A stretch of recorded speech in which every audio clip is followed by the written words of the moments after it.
Hi all, this is Anjali. Welcome to my channel. और आज हम करने जा रहे हैं how to use is null operator in SQL.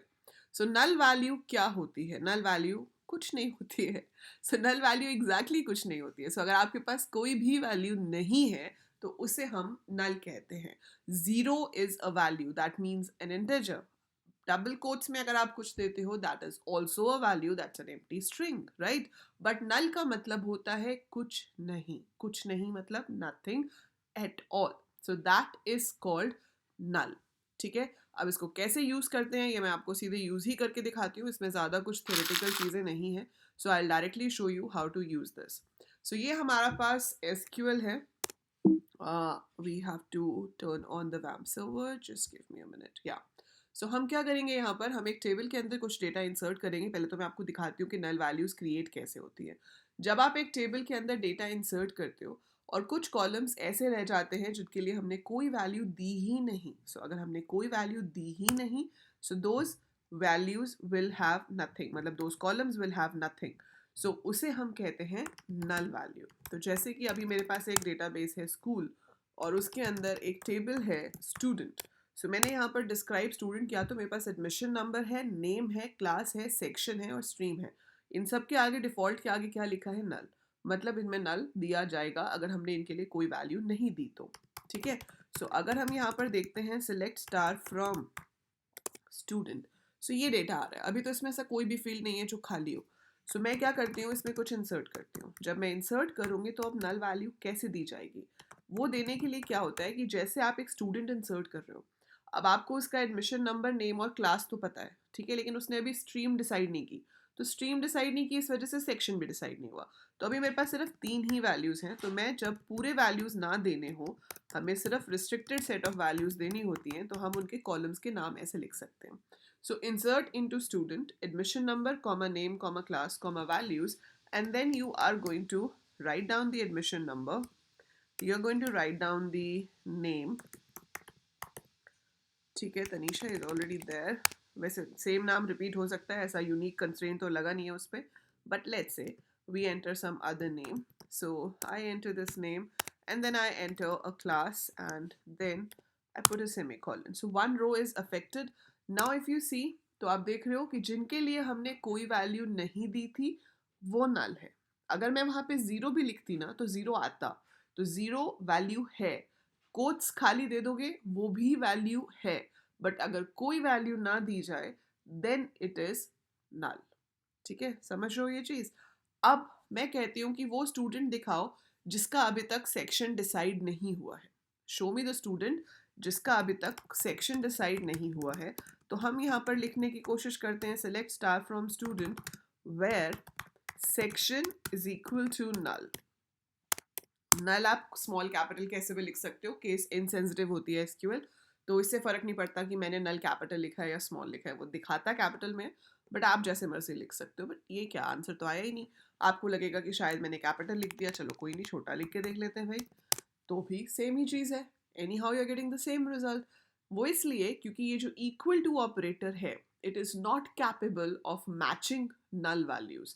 तो ये नल के साथ कंपैरिजन नहीं कर सकता। So somehow it is defined in SQL कि इक्वल टू जो है वो नल के साथ काम नहीं करता। तो क्या किया जाए? तो उन्होंने एक ऑपरेटर ही एक्स्ट्रा डाल दिया कि भाई अगर आपको सिर्फ नल ही चेक करना है तो इक्वल टू नहीं आएगा, इज आएगा। तो आप लिखेंगे section is null. If I write this I am getting the data. So कभी भी नल वैल्यू को कंपेयर कराना हो तो इक्वल टू का साइन नहीं यूज होगा, उसकी जगह पर आप इज लिखेंगे, right. So where section is null, आपको वो देखने हैं जिनका सेक्शन नल नहीं है तो उसके लिए नॉट यहाँ आता है। बाकी सब में क्या था कि नॉट बिटवीन से पहले आएगा या नॉट लाइक से पहले आएगा, नॉट इन से पहले आएगा, लेकिन यहाँ पर पहले नहीं आता, यहाँ पर आता है इज नॉट नल। तो इज नॉट नल में इस तरह से आ जाएगा कि देखो नॉर्मल इंग्लिश है ना, सेक्शन इज नल तो शो कर दो, सेक्शन इज नॉट नल तो जहां पर सेक्शन नल नहीं है उसको शो कर दो। सो थोड़ी सी कमांड्स आपको याद जरूर रखनी पड़ती है, but SQL is more like your normal English language. So आप इसको बहुत ही इजीली याद रख सकते हो। बस इतना याद रखना है कि नल कभी भी इक्वल टू से कंपेयर नहीं होगा। हम इक्वल टू साइन से नल के ऊपर कोई भी कंडीशन नहीं लिख सकते। दूसरी इंपॉर्टेंट चीज़ नल वैल्यूज़ के साथ क्या हो जाती है कि वो कुछ भी ऑपरेशन में यूज़ हो जाए तो उनका आंसर हमेशा नल आता है। जैसे कि अगर आपके पास 800 प्लस 500 मैं यहाँ लिखती हूँ, so it is showing 1300 है ना। अगर मैं यहाँ पे लिख दूँ select 800 प्लस नल, सो आपके पास आंसर क्या आएगा। आप में से काफ़ी लोग सोच रहे होंगे, क्या सोच रहे हो तो सिर्फ सोच ही क्यों रहे हो, लिख के दिखा दो ना, है ना। क्यों अपनी बात को दिमाग में रखना, write it down, show me what are you thinking. So ताकि मुझे पता चले कि जो आप सोच रहे हो कि मैं जो सोच रही हूँ कि आप सोच रहे हो कि हम वही सोच रहे हैं शायद। सो अगर आप सोच रहे हो कि इसका आंसर 800 आएगा तो नहीं आएगा, क्योंकि नल जीरो नहीं होता, इसका आंसर आएगा नल। So 800 plus null is null. So any value which is operated on null gives you a null. ठीक है, so 800 plus null आपके पास null हो जाएगा। अगर मैं यहाँ पर लिखती हूँ concat, concat is a string function in SQL, right? तो हम लिखेंगे select concat और मुझे concat करना है name और class को। ठीक है जी, so मैंने लिख दिया name और साथ में लिख दिया studies in, एंड कंकैट का मतलब होता है ज्वाइन करना, जैसे हमारे पास दूसरी लैंग्वेजेस में भी कंकैटिनेशन होती है, वैसे यहाँ पे भी कंकैटिनेशन है। So class from student, so I right like this. तो आप देख रहे हो कंकैटिनेट होकर आ गया कि रोशन studies in 12th, Srishti studies in 12th, संयम स्टडीज इन 11th, पूरा सारा आ गया। ठीक है, इसी में मैं चाहती हूँ कि क्लास के साथ सेक्शन भी लिखा हुआ आ जाए, तो मैंने इसके साथ क्या किया, क्लास कॉमा सेक्शन कर दिया, उसको भी कंकैटिनेट करा दिया।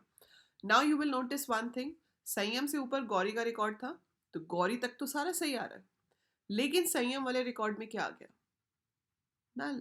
सो जहां नल ऑपरेशन में इन्वॉल्व हो जाएगा वहां आपका पूरा का पूरा आंसर ही नल हो जाएगा। ये हमेशा याद रखना कि अगर आप इंडिविजुअल कोई भी इंडिविजुअल रो के लिए कोई भी ऑपरेशन परफॉर्म कर रहे हो तो उसमें अगर नल है तो पूरा रिजल्ट नल हो जाता है।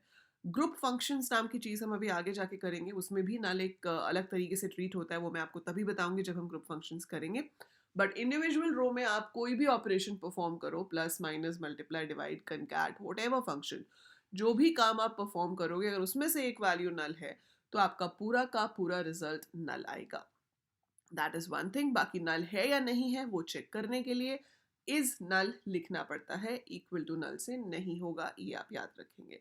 So that was it in this video. छोटी सी चीज़ थी पर बहुत इंपॉर्टेंट चीज़ है, इसलिए इसको अपने दिमाग में पेस्ट कर लीजिए ताकि वहाँ से दोबारा इरेज ना हो।